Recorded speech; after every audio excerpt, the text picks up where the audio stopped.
Eh bien, bonjour. Nous sommes présentement en compagnie de M. Geoffrey Gacquer, directeur artistique d'Espace Libre, qui nous parlera, si vous permettez, du théâtre. Espace Libre, du même nom, ni plus ni moins.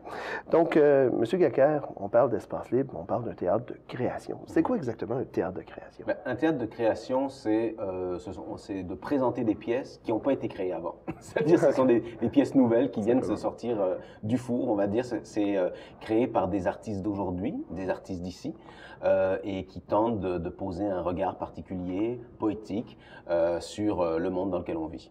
OK, quand même. Donc, mais j'imagine quelque part, c'est aussi une initiation à la culture, parce que vous êtes situé, rappelons-le, dans l'est de Montréal. Oui, on est situé dans l'est de Montréal, donc sur la rue Ontario, au coin de la rue Papineau, dans une ancienne caserne de pompiers. Et depuis quelques années, on a mis sur pied des actions qui visent vraiment à ouvrir les portes d'espace libre aux citoyens du centre-sud de Montréal, donc à nos voisins. On a mis sur pied une série de mesures comme le tarif voisin, qui est un tarif préférentiel pour les citoyens du quartier. Donc sur une preuve d'adresse, mettons un compte d'hydro avec le code postal H2K, les gens se présentent à Espace Libre et ils ont droit à un tarif préférentiel. On a mis sur pied aussi des mesures, un projet d'initiation au théâtre de création qui se fait à Espace Libre, qui s'appelle le comité spectateur. Donc là, chaque année, on convie entre 15 et 20 personnes gratuitement. On les invite à faire un voyage à Espace Libre. On leur dit, venez 6 fois sur l'année à Espace Libre. On va vous faire à manger. Et autour du repas, on va vous faire rencontrer les artistes du spectacle que vous allez voir le soir.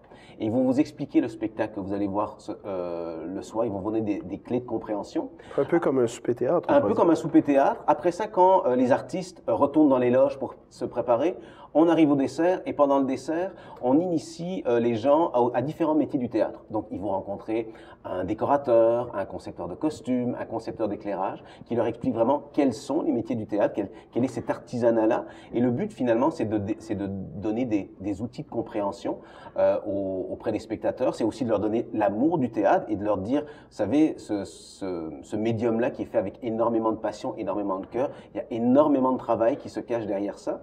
Et la dernière affaire, ce que je dis toujours, c'est la cerise sur le sundae, c'est le spectacle de quartier d'espace libre. Donc le but, c'est de faire chaque année un spectacle qui est monté par des artistes professionnels en collaboration étroite avec des citoyens, donc avec des voisins du quartier. Et puis là, on va en avoir un au mois de décembre 2018 qui s'appelle Camillien Oud, le petit gars de Sainte-Marie, qui va raconter l'histoire de Camillien Oud qui a été maire de Montréal. Et pour jouer les citoyens de l'époque du maire de Montréal, on a fait appel à une vingtaine de nos voisins à qui on a donné gratuitement pendant 1 an et demi des cours de théâtre et ils se sont retrouvés à jouer aux côtés de Pierre Lebeau, José Deschênes.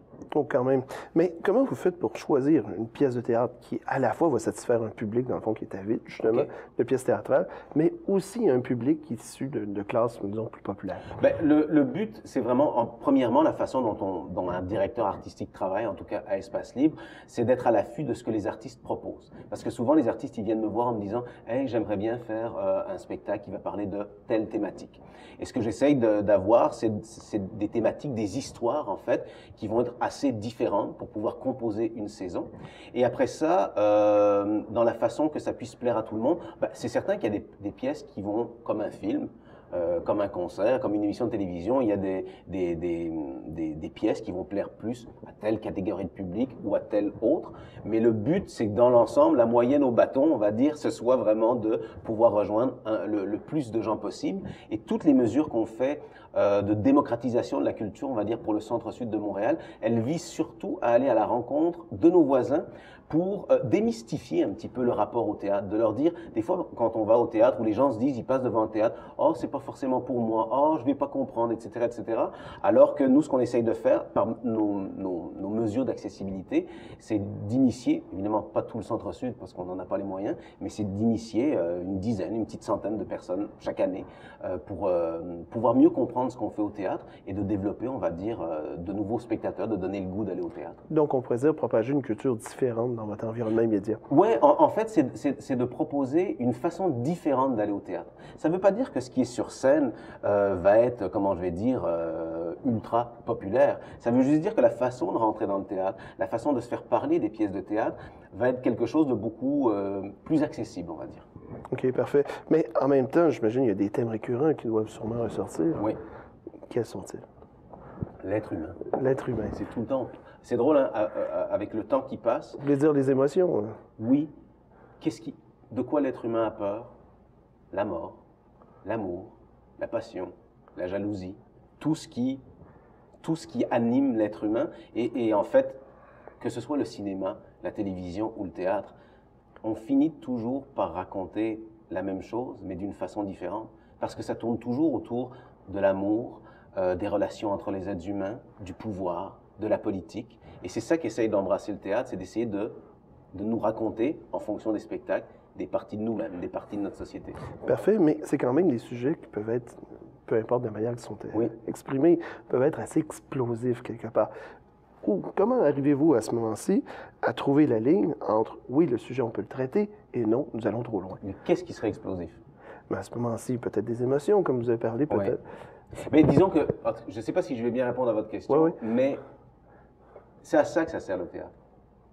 C'est que c'est mieux que ça explose sur scène que ça explose dans la rue.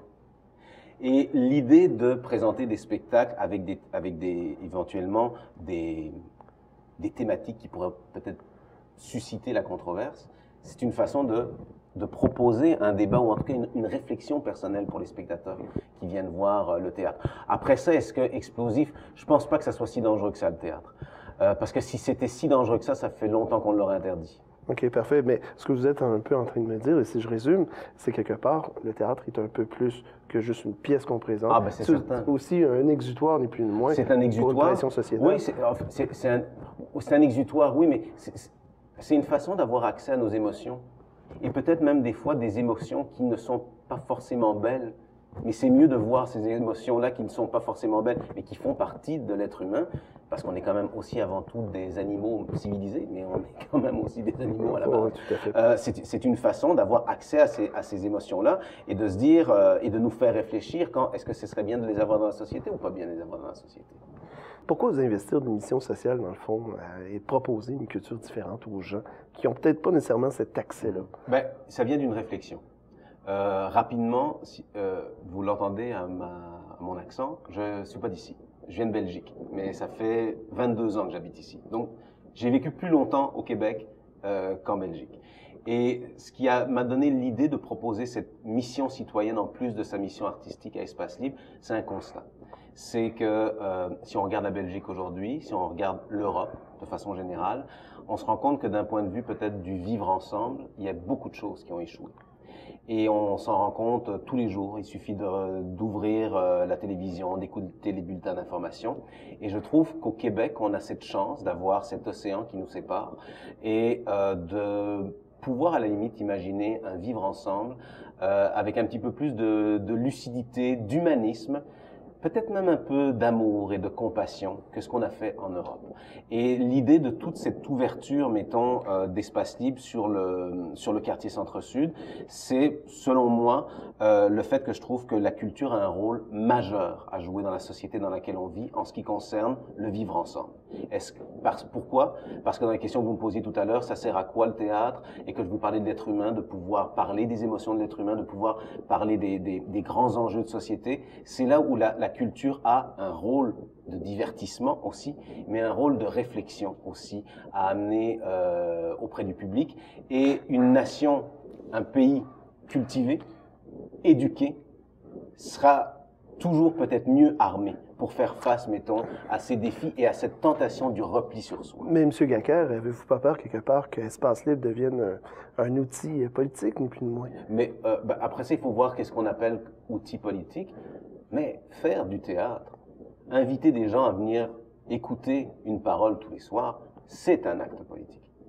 Ça ne veut pas dire que c'est un acte partisan ou un acte, vous comprenez ce que je veux dire, on ne défend aucune couleur partisane, mais le fait de s'adresser aux gens, le fait de se raconter ensemble des histoires, le fait d'avoir après ensemble des discussions sur des thématiques sociales, c'est politique, c'est d'avoir une prise, en tout cas d'un point de vue de la pensée, sur le monde dans lequel on vit.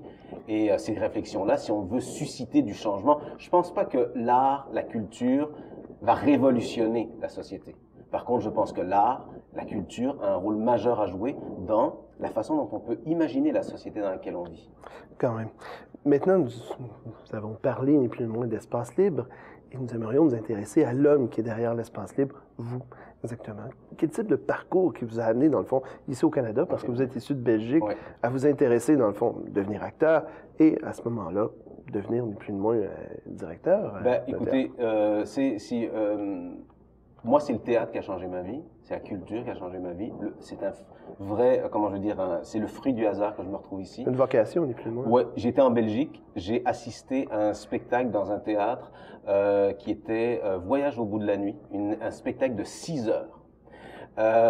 Qui était monté par les élèves de l'École nationale de théâtre du Canada, et j'ai été, comme on dit en bon français, flabbergasté par ce que j'ai vu. C'était extraordinaire.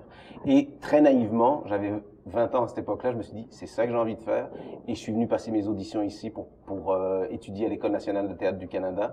J'ai été pris, et depuis ce temps-là, après ça, je me suis dit, j'ai pas envie de quitter Montréal, je suis bien ici, parce que je trouve qu'il y a une ouverture d'esprit qu'il n'y a pas en Europe, qu'il n'y a pas en Belgique, et je me suis dit, j'ai envie de faire ma vie ici, et donc voilà, et de fil en aiguille, j'étais acteur, je suis encore acteur, metteur en scène, et on m'a demandé de candidater à la direction artistique d'Espace Libre, et c'est là où j'ai proposé ce projet, on va dire que je peux résumer comme projet humaniste, on va dire, pour Espace Libre, et puis ils m'ont pris, et puis voilà, l'aventure continue. Mais votre vision que vous aviez du Canada est-elle toujours à ce moment-là d'actualité? Est-ce qu'elle a changé avec le temps depuis que vous êtes arrivé ici? Moi, ma vision du Canada, du Québec, c'est que je trouve que on pourrait ne pas imiter ce qui se fait ailleurs. Et on réussirait à bâtir une belle société pareille. Et vous voulez dire... Le repli sur soi, la peur de l'autre. Cette stigmatisation qui fait qu'on est toujours en train de...